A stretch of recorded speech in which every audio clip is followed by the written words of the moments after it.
ये है खूबसूरत पहाड़ी जंगली मुर्गी और तो ये हैं बहुत ढेर सारे अंडे। आज सुबह सुबह चूक के पेड़ में इतने ढेर सारी मधुमक्खियाँ मिली जो कि अपने आप यहाँ पर बैठी हुई हैं। मैं रानी मक्खी को ढूंढने की कोशिश कर रहा हूँ और पूरा मुंह मैंने चुन्नी से बांध रखा और एक हाथ कोई कपड़े से। अब हौले हौले धीरे धीरे इनको डलिया में बैठाने की कोशिश कर रहा हूँ। आप सभी लोग पूरी वीडियो देखना किस तरह से मैंने इन सबको डलिया में बिठाया और माँ मेरी वीडियो बना रही है और हर समय माँ ही मेरी वीडियो बनाती है। तो ये डलिया में कुछ इस तरह से हेलो चलेगा। जी, गुड मॉर्निंग। और मेरी गुड मॉर्निंग की शुरुआत आजकल जंगलों के बीच से हो रही है, क्योंकि पिछले वाला व्लॉग आप लोगों ने बहुत अच्छा रिस्पांस दिया, तो इसलिए मैं रेगुलर वो जो कड़कनाथ, जंगली कड़कनाथ है, जंगली मुर्गी है, उसको देखने सुबह शाम जाता हूँ। और बाकी यहाँ पर देख सकते हैं मेरे कीवी, जो ये मेल पिछले काफ़ी टाइम के बाद मैं यहाँ पर आ रहा हूँ। तो ये बहुत छोटा था, अब जाके इसकी ग्रोथ बहुत प्यारी होगी। तो ये भी अच्छे से ग्रोथ हो गया है, वो लास्ट वाला भी अच्छे से ग्रोथ हो रहा है। इसमें तो फूल आए थे और शायद अगले टाइम इसमें फल लगेंगे। और बाकी आप नीचे देख सकते हैं, यहाँ नीचे ये बीन्स लगा रखे हैं, कुछ बीन्स लगा रखे हैं, और अभी थोड़े दिनों के बाद इसमें भिंडी भी बो रखी है, तो भिंडी भी हो जाएगी, ऐसा मुझे लगता है। तो मैं आप लोगों को सीधे लेके चलता हूँ। जंगलों से शुरुआत करना मेरा आजकल रोज़ का हो रहा है, क्योंकि सुबह शाम मैं उसको देख रहा हूँ।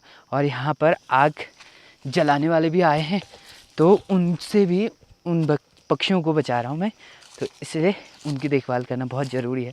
और वो ज़मीन में है तो और सबकी नज़र में आ गई है, इसलिए भी उसका ध्यान रखना बहुत ज़रूरी हो जा रहा है मेरे लिए। तो आपको सीधे लेके चलता हूँ मुर्गी के पास। तो हर दिन और रोज़ की तरह काफ़ी सुनसान तरीके से बैठी हुई है, और ये ऐसे कुछ इस जगह पर ऐसे, और यह है ऊपर, ये बिल्कुल हरे हरे पेड़ हैं, और नीचे पर वो छाँव में उसने अंडे दे रखे हैं। तो उन्हीं अंडों को बिल्कुल प्यार से ये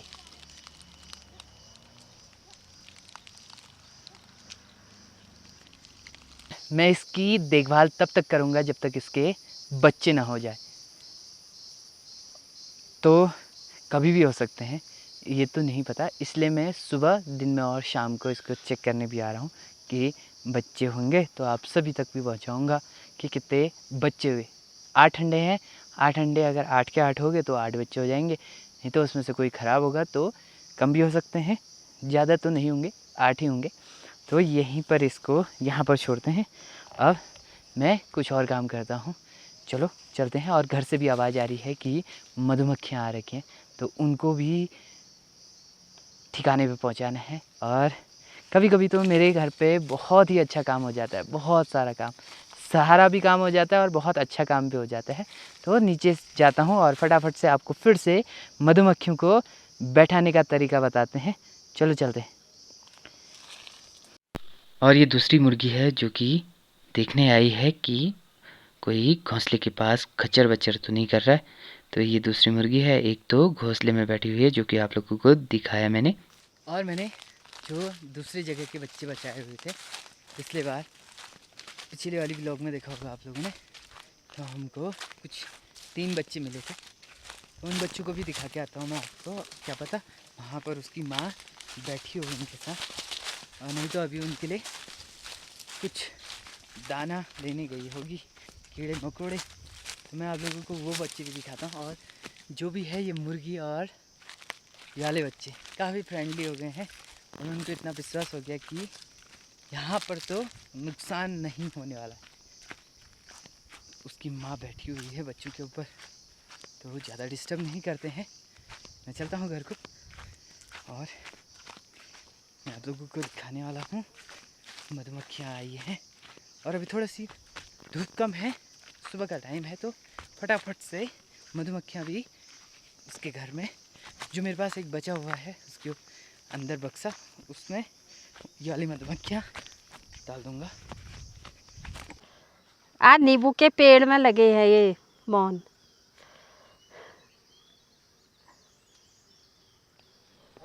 क्या है मौन है, ये क्या है?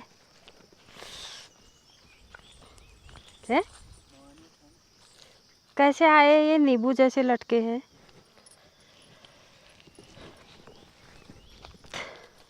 राह देखो उसकी।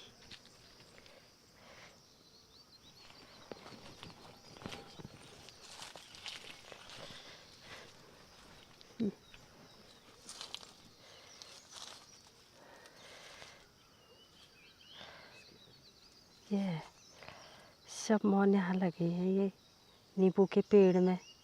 नींबू खाने के लिए आए हैं या क्या कर रहे हैं इधर? नींबू जैसा लटका है ये। और मैं यहाँ पर कोशिश कर रहा हूँ कि कोई रानी मक्खी दिख जाए। अगर रानी मक्खी दिख जाएगी इन सब में उसको देख तो तो राह। मैं उसे पकड़ कर सीधे डलिया में रखूँगा। तो हाँ, काफ़ी लगे देर मैंने देखने के बाद मुझे नहीं मिली और मैं अपना मुंह भी बचा रहा था और मैं तली उनको मोन चेक तो भी नहीं कर रहा आ था कि कहीं रानी मक्खी दिख जाए। पूरा मुंह बंद कर। रानी ऐसे मक्खी तो नहीं देखे दिखी। अब मुंह बात कर इन सबको डलिया में रखता हूँ और कुछ इस प्रकार से रखते हैं। नीचे से जो लटकन है उसको हल्के हौले हौले धीरे धीरे अपने हाथों से हल्के हाथों से डलिया की ओर ले जाते हैं और अगर एक बार पूरी मक्खियाँ इसमें अंदर में आ गई तो सारी जो बची हुई मक्खियाँ हैं वो अपने आप डलिया में बैठ जाती हैं। तो ये मैंने सब कुछ यूट्यूब की मदद से सीखा और धीरे धीरे अब मेरे पास 3 बक्से हो गए हैं मधुमक्खी के। तो कुछ ऐसे करके मैंने हल्के हाथ से अंदर की ओर रखा डलिया के और सब एक झटके से डलिया में रखे, जो कि भयंकर और भयानक एक्सपीरियंस है। अगर एक भी मक्खी को पता लगा कि उसको दिक्कत हो गई, उसने काटना शुरू कर दिया। तो मैंने एकदम से डलिया में रखा और माँ को पीछे हटने के लिए बोला, क्योंकि ये बहुत ही बुरी तरह काटते हैं और 1-2 नहीं वो 10-12 लग जाते हैं। तो आप लोगों ने 3-4 वीडियो तो मेरी देखी होगी जिसमें मेरा मुंह, आँख सब सूजा हुआ था, तो सब इनके कारण। तो अब मुझे धीरे धीरे एक्सपीरियंस होने लग गया है, तो उतना नहीं काटती हैं पर काटती ज़रूर हैं।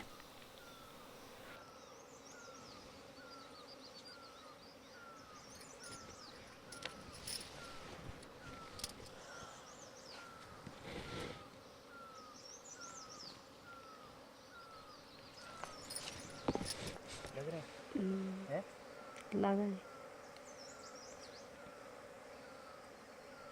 राह कहाँ से हुई?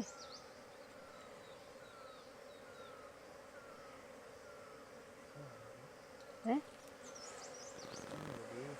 ओहो, तल छूट गई वो।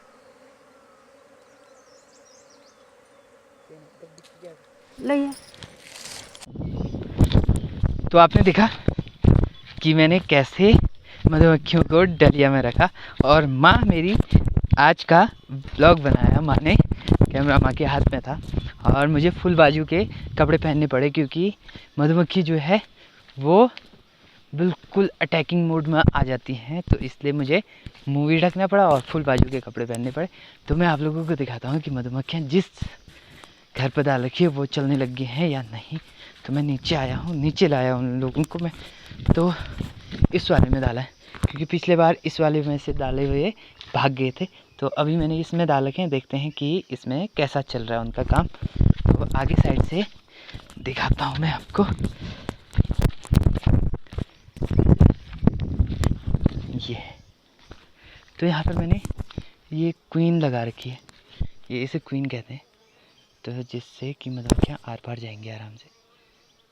मधुमक्खियाँ ही जा सकती हैं, जो उनकी रानी है वो बाहर नहीं आएगी करके मैंने कुछ ऐसा कर रखा है। और ये 3-4 दिन के लिए ही कर रखा है, 3-4 दिन के बाद इसको हटा देंगे तो आराम से सारी मधुमक्खियाँ आर पार जाने लग जाएंगी।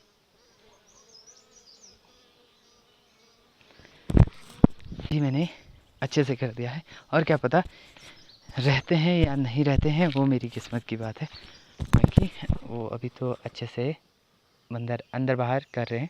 तो अब मेरे पास 1 2 3 तो तीनों जो डब्बे हैं मेरे पास लकड़ी के, उनमें फिट हो गए हैं।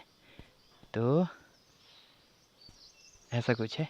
तो अब माँ बता रही थी कि जल्दी से घर आ जाना, मधुमक्खियों के पीछे ही मत लगे रहना, खाना बन चुका है, तो जल्दी से लंच करते हैं और आप लोगों को दिखाते हैं कि लंच में क्या कुछ खास बना लंच है। करने के बाद फिर से मैं नीचे वाले घर पर आ गया हूँ, क्योंकि माँ और भाभी यहाँ पर जो गोबर रखी हुई थी दोस्तों इसी उसको वाले खेत फैला में रहे हैं। मैंने आग जलाई हुई थी। अब इसमें मम्मी और भाभी गोबर फैला रहे हैं। इतना बड़ा नाला ये सब बगा के ले जाएगा तिका, हाँ? खेत भी बग जाता है उसमें, समझ गए थे ना? बाद की बात देखेंगे। बात की बात, जब उसमें फल लगेंगे तो बगा के ले जाएगा तो कैसा होगा? फल लगने गिरता फल लगने तक तो करने दे काम। सब गीताणो बस हो गए और के बुतिन है तुम्हारी बुतिन धानी के कुछ नहीं है ना। और मैं दूसरे वाले खेत में भी जो गोबर डाला हुआ था मैंने उसको भी फैलाने का काम करता हूँ फटाफट से। तो इस वाले खेत में बहुत ढेर सारी मेहनत कर दी है मैंने, पूरा फैला दिया है गोबर। और गोबर कुछ ऐसे फैला रखे, और ये सब हमारा बहुत पुराना गोबर है, लगभग 1 से 2 साल पुराना गोबर है। इसी के लिए रखा था कि यहाँ पर या तो मैं मिर्च लगाऊंगा या कुछ और। तो अब डिसाइड कर दिया है कि अब इस वाले खेत में मिर्च लगेगी, क्योंकि यहाँ पर पानी देने के लिए अच्छा हो जाएगा। तो चारों ओर ऐसे करके और ऐसे करके बीच में भी मेड़ बनानी पड़ेगी, तो तब जाके थोड़ा सा मिर्च बचेगी। नहीं तो पिछले बार लगाया था तो इसमें मिर्च नहीं हो पाई थी, तो थोड़ा सा खाद की कमी थी और थोड़ा सा नॉलेज की कमी थी। तो इस बार अब ढंग से इसको करते हैं। अब बारी है पावर ट्रिलर के इस चक्कू को जोड़ने की, तो इसको जोड़ते हैं फटाफट, फिर पावर टिलर चलाएंगे इसी खेत में। बढ़िया तरीके से बारीकी से इसको पूरा अच्छे से बुरबुरा बनाना है इस पावर टिलर की मदद से। अच्छे से फैलाने के बाद अब ट्रैक्टर चलाते हैं और कुछ दिन के बाद इसमें हम फिर से मिर्च लगाने वाले हैं, क्योंकि ये अच्छा और बड़ा खेत है इसलिए यहाँ पर मिर्च लगाई जाएगी। तो पावर टिलर होने की मदद से यहाँ पर आसानी से काम हो जाता है मेरे घर पर। तो आज का ब्लॉग भी एंड करते हैं और मिलते हैं नेक्स्ट ब्लॉग में।